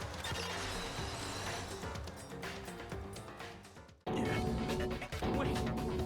No. This can't be right. Where's your evidence? Yeah. Where's your evidence? We just showed it to you. You need evidence. You need proof. Without any proof, you can't pin any of this on him.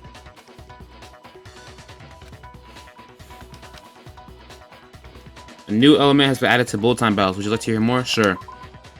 Let's talk a little bit about fever time and nigga time. During a bullet time battle, if you press the R button, fever time will activate, and the tempo will be forced to its max. At this point, even if you push the buttons at random, you won't miss. So you can push A button however you want to destroy the opponent's verbal assault. But it only lasts until your focus gauge runs out, so make the best possible use of your time. Of course, it wouldn't be fair if you only got access to special time, right? So we also provide something called nigga time that your opponent can use. If the opponent activates nigga time during the bullet time battle, your tempo marker will disappear, making it quite a bit tougher to hit the buttons in your rhythm. If you were to activate fever time at this point, no, never mind. I'm sure nothing will happen. I don't know what I was worried about. Unsurprisingly, if your action difficulty is set to gentle, the opponent will use nigga time. Well then, good luck and have fun. He's gonna activate nigga time. Show me some evidence. I won't listen. False. Show me some evidence. I won't listen. I refuse to vote. You're wrong. I won't listen. I refute you. You're corrupt. Show me some evidence. I won't listen.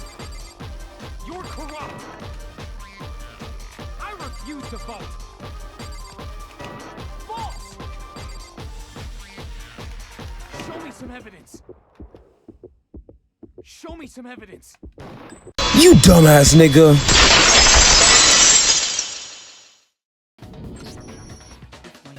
So far is right, Mondo must have replaced his broken handbook with Leon's. In which case, we can just check each of our handbooks right now. Once we do that, we'll... We don't gotta do that. Huh? Yeah, I did it. I killed him.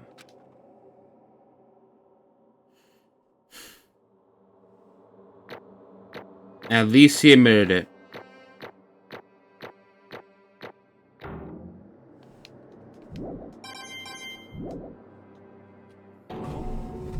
Bro, what are you saying? I got no choice, man. After hearing all that, I gotta just give up. Go ahead, Monokuma. Get it over with. Ask for the goddamn verdict. Roger that. Wait! Hold on! No waiting, no holding on. Time for the moment we've all been waiting for. Grab your lever and give it a yank! I did that about 30 minutes ago before I started recording. What the fuck?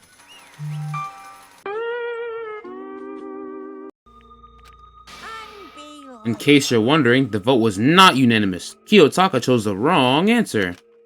You're treading very close to the danger zone, Mr. Ishimaru. You need to be more careful. I refuse to believe it. There's no way he would kill someone. Nigga, he has fucking anger issues. Did you not like notice that? He literally punched me when I told him to calm down, and you're surprised that he killed somebody. Sorry. Why are you apologizing? Why? Why?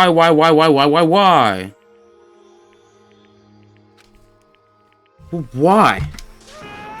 Why did you do it? Now then. Well, it looks like Mondo's taking a vow of silence, so allow me to explain on his behalf. Actually... The story of the murder this time is a sad story of two men. Oh, but for anyone who doesn't want to hear it, you can hit the B button to fast forward the text. I figured that on my own, thank you. Anyway, there was once a young boy, and his name was Chihiro Fujisaki. He had an extreme inferiority complex regarding his own lack of strength. You're so weak even though you're a boy. You've heard things like that for as long as he could remember, and he couldn't overcome his weakness. On the contrary, he tried to hide and buried himself further and further into that weakness, to take on the fragile form of a petite young girl. He had chosen that as his way out. Now nobody will be able to say anything about even though you're a boy. But no matter how tightly he wrapped himself up in that shell, the inferiority complex had already taken root deep inside of him and was not so easily weeded out. As it turned out, the shell was completely empty. The complex didn't disappear. Instead, it only grew stronger and stronger. I'm weak. Weak, weak, weak, weak, weak, weak, weak, weak. Once the killing game had begun here at the school, he had no choice but to accept this fact. After all, this world is survival of the fittest. If you're not strong, you don't survive. This is the thumbnail I wanted for last video. Even though he dresses like a girl, Chihiro was actually a boy. And that was something Chihiro couldn't let anyone find out no matter the cost. If that was revealed, it would be the end. The hardened shell would crack, the armor would fall away. Without a doubt, those around him would torture him more than ever before. Everyone figured being thrust in such a dilemma must have sent him spiraling into despair. And yet... I'm sorry. Sorry, I don't even want to talk about it right now. But I also don't want to leave things the way they are, so maybe I can talk about it later. After I try my best to become strong, then I can tell everyone. Annoyingly, he used the threat of discovery to motivate himself to become stronger. That's right. Now's my chance. I want to change. I'm going to get stronger and accept who I am. Strong enough so that when someone says, even though you're a boy, I'll be okay.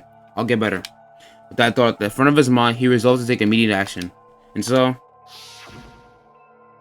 that day he made the commitment to begin exercising. He was prepared to retrain his mind and body. But sadly, that would be the first and only chance he would ever get at it. When he decided to start exercising, he thought it would be good to ask for someone's help. But he wanted to tell that person his secret first, and then ask him to help him from there. And that person he went to... Yeah, that's right. It was me. Yup, it sure was. The biker gang fella had been painfully clear about how important his manly promises were. So Chihiro probably figured that even if he confided in Mondo, his honor would make him keep the secret. Plus, Mr. Macho Mondo was the very symbol of a strong man that Chihiro always aspired to. Maybe talking to Mondo about it will help give me some courage.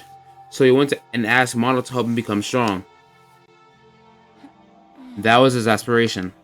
And he thought that only with Mondo's support would he ever be able to come close to that. Correct. So then that must be why Mondo did what he did, to keep the promise he made to Chihiro. Huh? Did what he did? You mean that's why Mondo carried Chihiro from the boys' locker room to the girls' locker room? Indeed. Yes, that's exactly what I mean.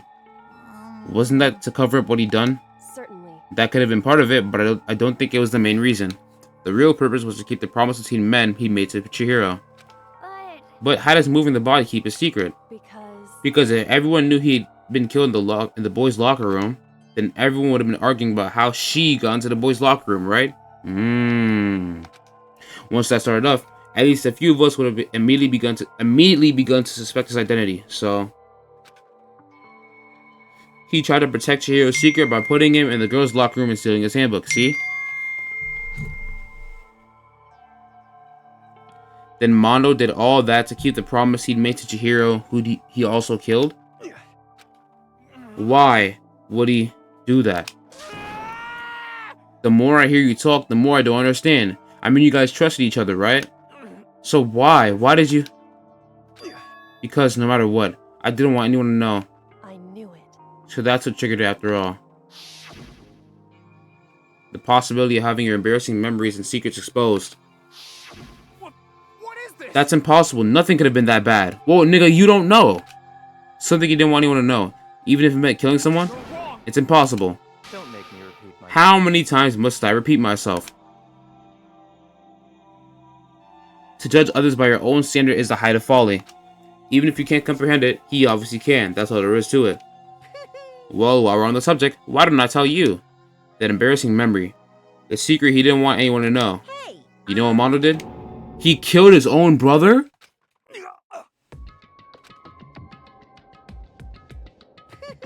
Mondo, the ultimate biker gang leader, makes all the hoodlums and riffraff across the country tremble. But the only reason he had a chance to join the gang in the first place was because of a certain someone.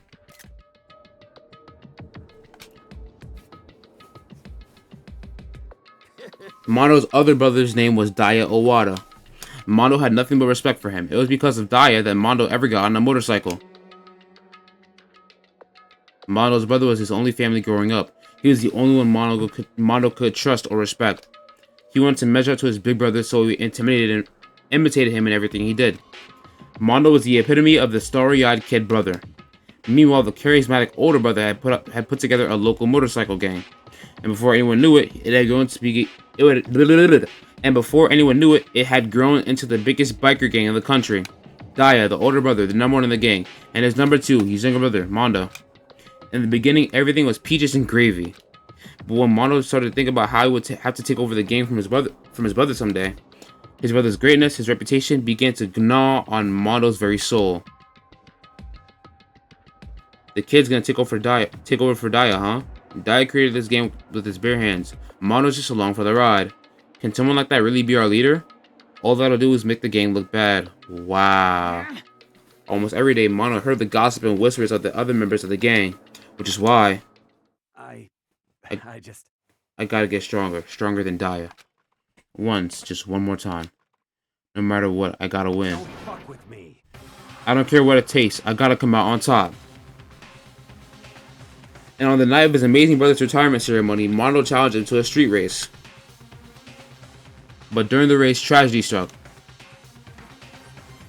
The kid brother pushed ahead with reckless abandon, eager for victory, and dashed into oncoming traffic. But suddenly...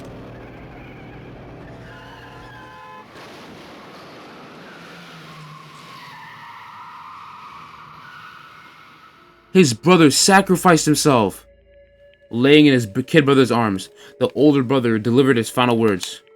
"My bad, kid. I fucked up. Sorry." Of course he knew it was his brother's fault, but Dai never blamed him for what happened. "Hey kid, the rest is up to you. No matter what, you gotta keep the gang together. 'Cause the team you and me put together. It's a promise between men." He decided to hide the truth of what happened from everyone else in the gang. In order to keep the gang together and to keep the promise to his brother, he could never admit to anyone that it was his own weakness that caused the accident. And as a result, the team was made even stronger, under the banner of the kid who bested his big brother. Dai was going to lose to his kid brother, so he got stupid and got himself killed. That became the explanation for what happened. Mondo's lie became the truth. He wanted to leave the team so bad, he was willing to tell all kinds of lies about his brother. I'm strong. Strong. And yet, as soon as our killing game began, he realized, no matter how tough he pretended to be, he was just another weakling that could die in an instant. And then the hateful Monokuma announced the revealing of the embarrassing secrets. At that point, it was clear I would have no problem shedding light on a secret. Mondo killed his own older brother. No matter what, I couldn't let the other gang members find out. If that happened, everything would have been ruined. Everything me and my brother had worked to create would have been destroyed. His death, all the guilt I've been carrying around, it would have been for nothing. So that's why Mondo, after I saw what Monokuma had on me, my head filled up with a kind of fuzzy uneasiness. Oh shit. And just started swirling around. I never felt anything like it before. I didn't know what to do about it.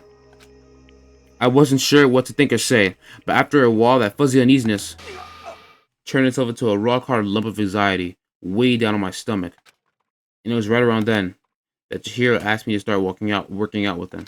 And right there, he told me a secret. Seriously? Jesus. I'm sorry. Yeah, I'm sorry I lied to you. But why? Why now? Why are you telling me this all of a sudden? Huh? Because, I mean, you've kept that secret all this time, right? If anyone found out, you would... But... You're right, but... I want to change. I wrap myself in lies. I'm weak. I want to destroy that version of me forever. His words were like a knife in my gut. I felt like he was exposing the lie I've been living myself. I have to change. I don't want to be weak anymore. You're so strong. It can't hurt you, right? Whatever secret Monokuma might tell us. You piece of... So what? You're saying I should just say it? What? You're saying if I really am, I should just be able to tell everyone my secret? Huh?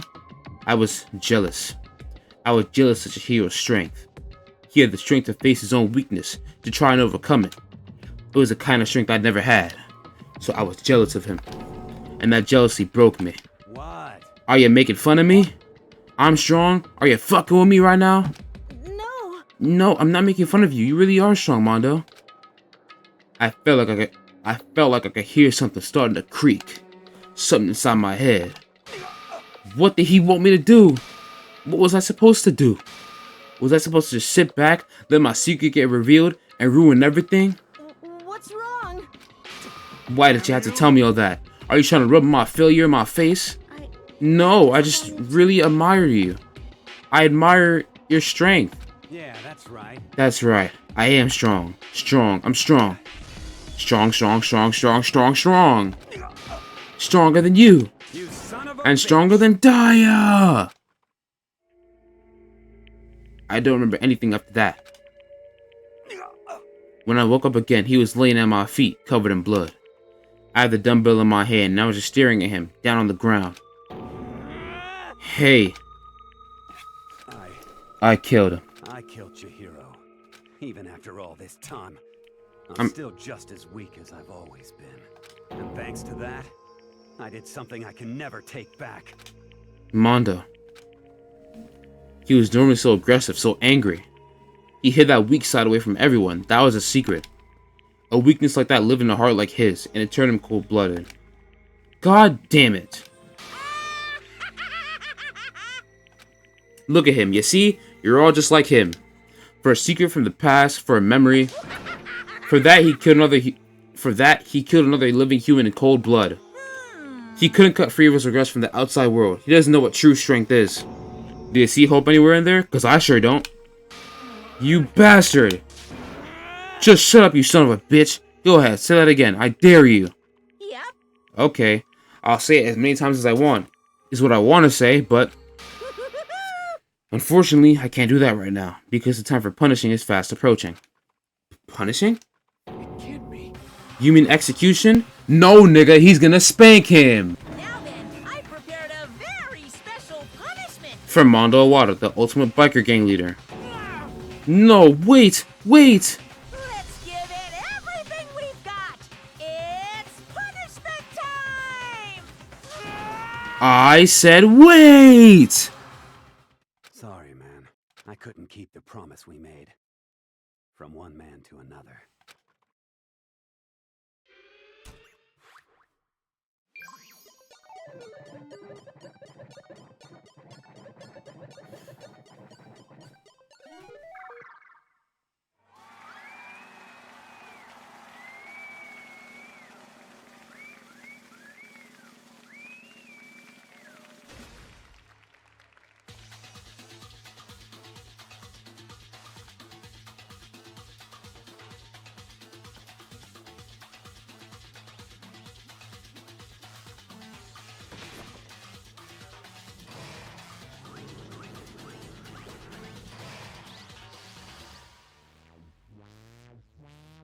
The Cage of Death.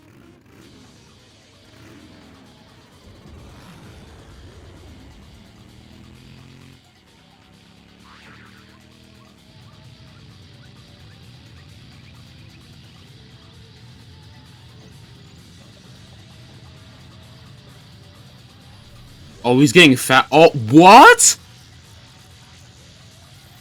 What? What?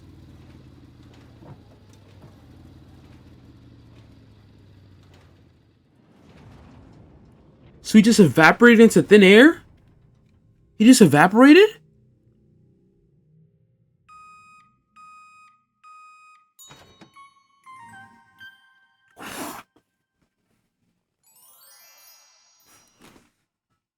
Nah, that's beyond disrespectful. That's beyond disrespectful. That's beyond disrespectful. Oh my gosh. Laugh at death and your soul be forever at peace. It can't be. My brother. Another murder and another execution. I want to feel back. I want to feel again. Everyone's lives are taken so lightly here. I feel like I might be going mad. Maybe I'll just let it happen.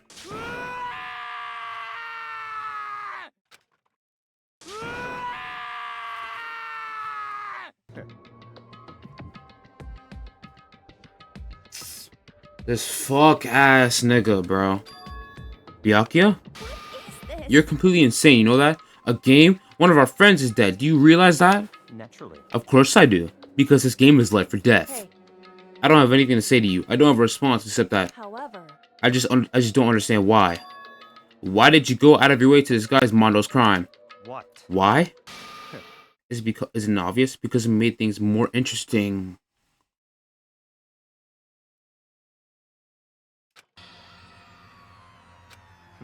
Last night, when the murder took place, I was in the library as usual. Honest. So you ignored the nighttime rule too. That rule never mattered to me. I don't recall agreeing to it. There is nothing to be done.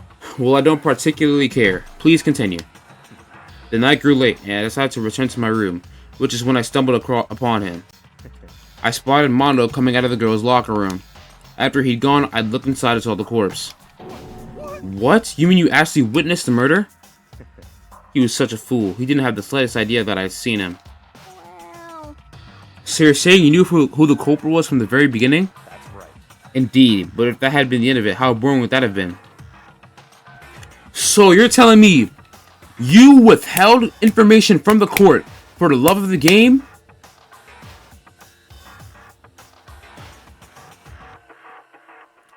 I hope that you die or get executed in the most brutal way possible, in the most gut-wrenching, painful way possible. All this punishment, all this despair is my gift to mankind itself? You're over-exaggerating. I am not over-exaggerating. These punishments are meant to transform all hope to despair. What do you mean? Mean? Mean? Mean? Mean, whatever. Good grief. I don't understand why you have to pick apart every little stupid thing. Whatever, it doesn't matter. In the end, I'm gonna stand alone as a victor, and then everything will be revealed to me. Ah, the noble son of a noble family. Truly, you understand me. I think this is the start of a terrifying friendship. Shut up. I would never stoop to the level of childish criminal like you. Let me just say this.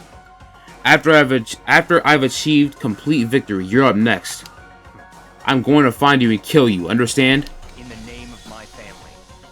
For which victory is a foregone conclusion. Ooh, so cool. It's like you're the main character of a video game or something. No trash mob for you. I swear, whatever it takes, I will kill you. Temper, temper. Sounds like someone needs a nap.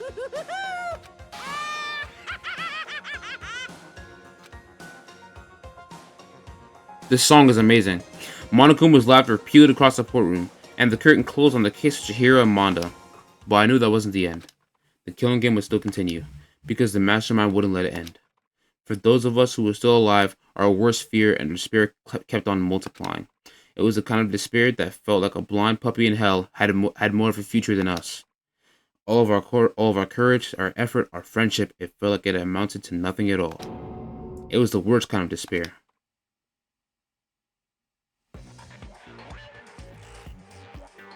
Well, anyway, like I was saying, this is a pretty good spot. Yeah, a really good spot. Anyway, isn't it amazing how that girl went and killed someone before things even had a chance to get boring? Sayaka? Once things really get moving, it'll be like a roller coaster. There won't be any stopping it. Fear and despair charge forward at a speed nothing can hope to match. But I must admit, I'm disappointed. I went to all the pain and effort of making you part of the group, and you couldn't play your part. So does that mean this is a student? You do remember you were supposed to make the first move, right? Well, no biggie. Nothing we can do about it now. So just do your best to make things more exciting from now on, okay? This is a student? After all, that's what everyone wants to see. Who is everyone? There's one thing I'd like to ask you. As long as you don't want to know my measurements, fire away. Who is it? The 16th high school student, I mean? Ooh, my. You really took me by surprise there. I know I said you could ask anything, but super denied, ultra denied, demonic denied. Because you see, that's my ace in the hole. And nobody'd be dumb enough to reveal that, right? No matter how close they were to their friends. So not only is there a spy, but there's a 16th student? Get this nut off my screen.